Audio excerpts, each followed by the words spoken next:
Manga-Waido. My name is Toshiya Hasegawa. My mother died in an accident when I was 10 years old. Ever since then, my sister, 7 years older, took care of me. My father, who loved her with all his heart, became a shell of a man after my mother's death, and the sales of his own business continued to decline. He was forced to close his stores a few years after my mother's death. My sister started working right out of high school to support my father and I. I'm going to work after I finish middle school! I can't let you work so hard all the time! No, you have to go to high school at least. I'll take care of the money. Don't worry. She asked the company for permission to double work so she could work on weekends as well. I did most of the housework. Dad saw us and gradually got back on his feet as he started doing the housework and got a day job. Thanks to him, I was able to enter public high school. The peaceful days did not last. Sis! Sis! I'm sorry I pushed you too hard. It's my fault.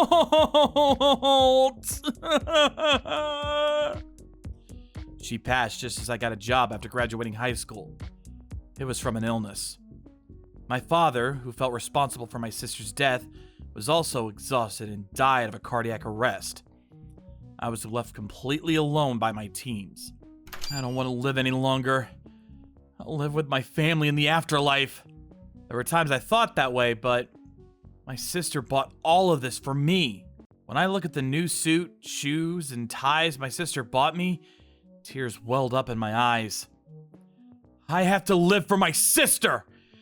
I have to live my life without shame! Fortunately, the people at work were very kind and sympathetic to my situation. I was given careful guidance in my work, and I began to feel a sense of fulfillment. By the time I turned 20, I had a positive outlook on life. At that time, a temporary worker named Naoko Sasaki came into the office. Sasaki-san somewhat resembled my older sister. Although Sasaki-san was prettier than my sister, she had a certain air about her. The way she spoke, her beautiful handwriting. She reminded me of my sister in small ways, and I noticed myself glancing at Sasaki-san frequently. Huh? What is it? No, it's just that our eyes met again. Oh, I'm sorry. It must not feel good. No, it's not like that. It just reminded me of my brother when he would ask me what I was doing with that look on his face. You have a younger brother, Sasaki-san? Yes, he's in high school now. He plays baseball and has a buzz, so his head is so jagged that he gets angry if you touch it. That's very sweet. You never know what life will bring you. We became friends through this conversation. When I got up the courage to ask her out to lunch, she smiled and agreed. Sasaki-san always listens to what I have to say, nodding her head kindly. The ordinary conversations I had with Sasaki-san made me happy, and I felt fluffy in a way that I've never felt before. At the age of 22, I realized that this is what it means to fall in love with someone. Hey, Toshiya! Sasaki-san said she doesn't have a boyfriend! Go ahead and confess your feelings, man! It's not like I like her or anything. You're blushing! You're too obvious. Come on, go for broke! You got this! I wouldn't want to go broke. She's a temporary worker. You might never have the chance again depending on her future contract. Well, you're right. Okay, I'll give it my best shot. That day, I was doing a final check on the documents with Sasaki-san. A coworker thoughtfully said, "We'll be out first," and took everyone else out, making us alone. Now's the time! Sasaki-san? Yes? You don't have a boyfriend, do you? If you don't mind, please go out with me! I boldly put out my hand and waited for Sasaki-san's reply. Then... I'm glad. I like you too, Hasegawa-san. Really? Yes. I've always thought it would be nice if we could be a couple. Then... It's just you and me now. Hasegawa-san, could you give me your hand? Huh? I thought she was gonna hold my hand, but to my surprise, Sasaki-san took my hand to her chest. Can you touch it? Don't tell me you want to do it right here and now! Wait, this is the workplace. I mean, what's going on all of a sudden? Being nervous, I shook off the hand unconsciously. Sasaki-san, on the other hand, Oh, turned her head down in silence. What is going on?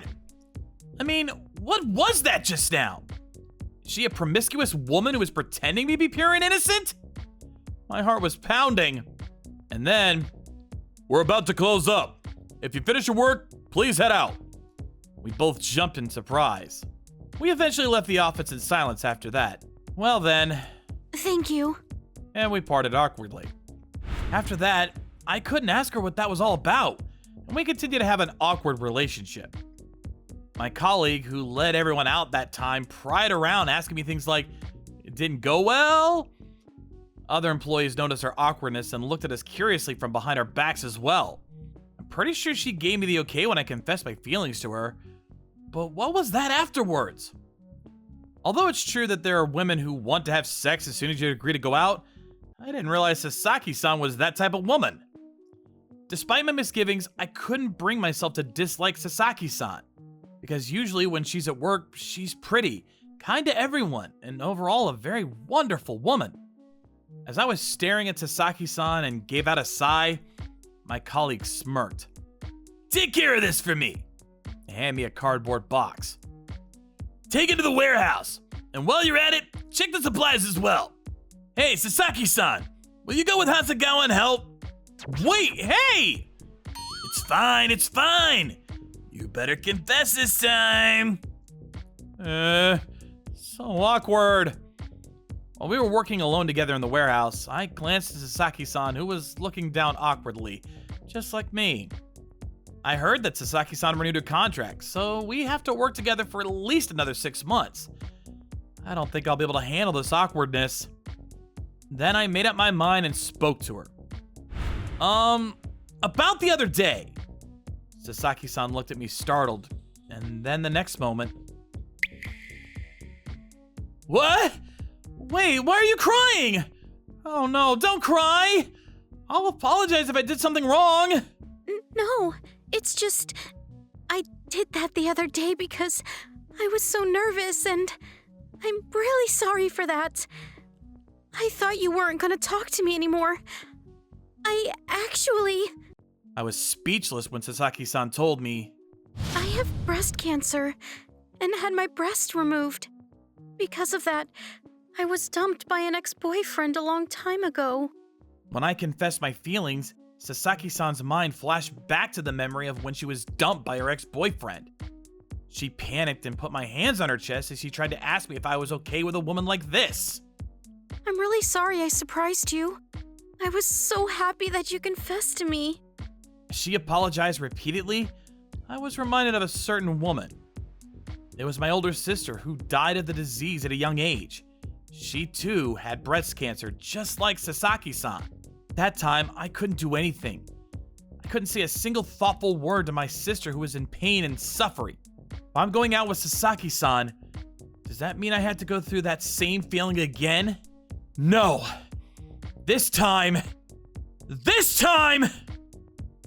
I like you, Sasaki-san. My feelings for you won't change despite your illness or anything else. I'll take care of you forever. Please, go out with me. Sasaki-san's eyes widened and tears streamed down her face. Thank you. She broke down in tears. We hugged in the warehouse for a while as we returned to the office.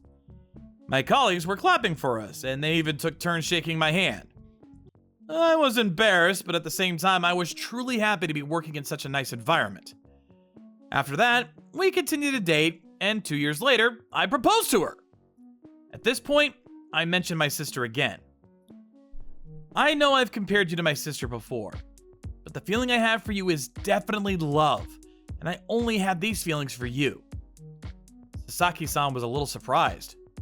I'll live my life to the fullest so that you won't have to be sad again. So support me. I'll do my best to support you too.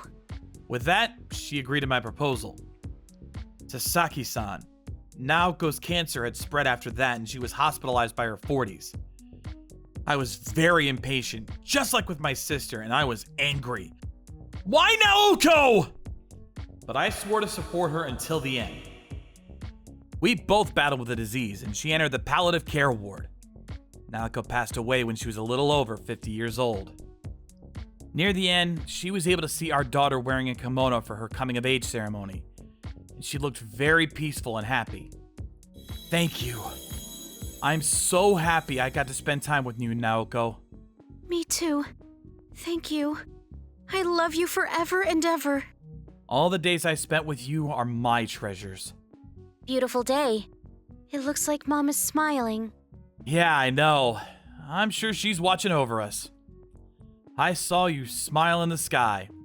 Naoko, thank you for meeting me. I love you. Always have and always will.